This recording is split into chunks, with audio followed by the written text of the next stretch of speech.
কিন্তু হঠাৎ একটা ভয়ঙ্কর আওয়াজ হলো। ডাইনি মাটিতে পড়ে গিয়েছিল বটে, কিন্তু সে পুরোপুরি মরেনি।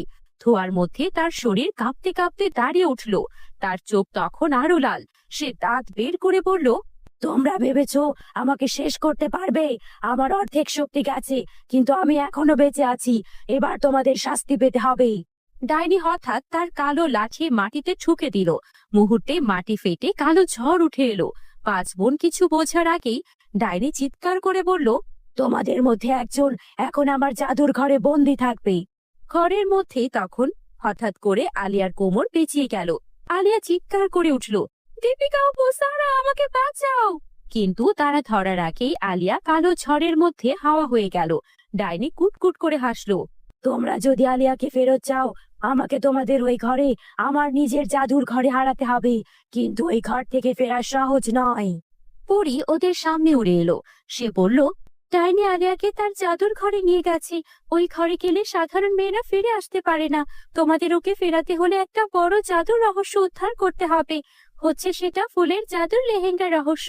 যদি আলিয়াকে ফেরত আনতে চাও, রূপার নদীর ওপারে লুকানো ফুলের প্রাসাদে তোমাদের যেতে হবে। তোমরা কি পারবে? হ্যাঁ, আমরা পারবো। আমাদের বোনকে আমরা যেভাবেই হোক উদ্ধার করব। রূপার নদী পেরোবো, ফুলের প্রাসাদে যাব, যাই করতে হয় করব, কিন্তু আলিয়াকে ফেরত আনবোই আনবো। ঠিক আছে, আমি তোমাদের পথ দেখাবো। তবে সাবধান, ফুলের প্রাসাদে পৌঁছানো এত সহজ নয়। তারপর তারা সবাই মিলে রওনা হলো। পরি বলল, তোমাদের সাহসী তোমাদের সবচেয়ে বড় শক্তি। ফুলের লেহেঙ্গা পেতে হলে তোমাদের ফুলের নদী পার হতে হবে। আর এই নদীর পানি সাধারণ নয়। যে মিথ্যা মন নিয়ে যাবে, সে নদীর মধ্যে পাথর হয়ে যাবে। তোমরা একে অপরে এই নদীতে পা দাও। তোমাদের মনে যদি লোভ থাকে, আর যদি ডাইনিকে হারানোর বদলে ধন দৌলতে লোভ থাকে, নদী তোমাদের পাথর বানিয়ে দেবে। প্রথমে দীপিকা পা রাখলো, তারপর কিয়ারা, ক্যাটরিনা, সারা সবাই পার হলো। তোমাদের মন পবিত্র, তাই তোমরা পার হতে পেরেছো। নদী পেরিয়ে তারা পৌঁছালো এক বিশাল ফুলে ভরা প্রাসাদে। প্রাসাদের দেয়াল ছিল ফুলে ভর্তি।